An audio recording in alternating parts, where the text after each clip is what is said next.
વડોદરાના આકોટા ગાય સર્કલ પાસે અકસ્માત સર્જાયો હતો। વડોદરામાં દિવસે ને દિવસે અકસ્માતોની સંખ્યામાં વધારો થઈ રહ્યો છે, જે એક ગંભીર બાબત છે। ગઈકાલે પોલીસ ભવન ખાતે એમપી એમએલએની પોલીસ કમિશનર સાથે મળેલ સંકલન બેઠકમાં પણ ટ્રાફિક સમસ્યા મુદ્દો મહત્વનો બની રહ્યો હતો। અકસ્માત નિવારવા માટે તંત્ર દ્વારા જાગૃતિ કાર્યક્રમો હાથ ધરવા જોઈએ। લોકો ટ્રાફિક નિયમોનું ચુસ્તપણે પાલન કરે તેવા અભિયાન થવા જોઈએ। માત્ર સેફટી મહિનો કે વીકની ઉજવણી દ્વારા અકસ્માતો ઉપર નિયંત્રણ ન લાવી શકાય। સાથે જ પાલિકા તંત્ર દ્વારા પણ ટ્રાફિકનું સુચારું વહન થઈ શકે તેવા રસ્તાઓ વાહન ચાલકોને આપવા જોઈએ।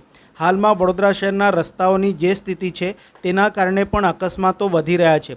પાલિકા તંત્રએ પણ થોડી સંવેદનશીલ કામગીરી કરવી જોઈએ।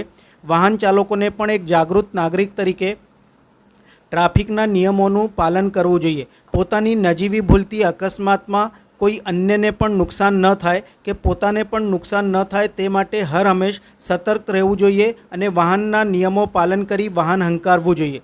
જો કે અકસ્માતના સિલસિલામાં આજે અકોટા વિસ્તારમાં એક બનાવ સામે આવ્યો છે। અકોટા વિસ્તારમાં આવેલ ગાય સર્કલ પાસે આજે સવારે એક ગંભીર માર્ગ અકસ્માત બન્યો છે। અચાનક વાહનનો કાબુ ગુમાવતા કાર ડિવાઈડર સાથે અથડાઈ હતી। ગાય સર્કલ વિસ્તારમાં જ્યાં એક સફેદ કારના ચાલકે અન્યને બચાવવા જતાં અકસ્માત સર્જાયો હતો અને કાર સીધી ડિવાઈડર સાથે અથડાઈ હતી। અકસ્માત એટલો ગંભીર હતો કે કારના આગળના ભાગને મોટું નુકસાન પહોંચ્યું હતું।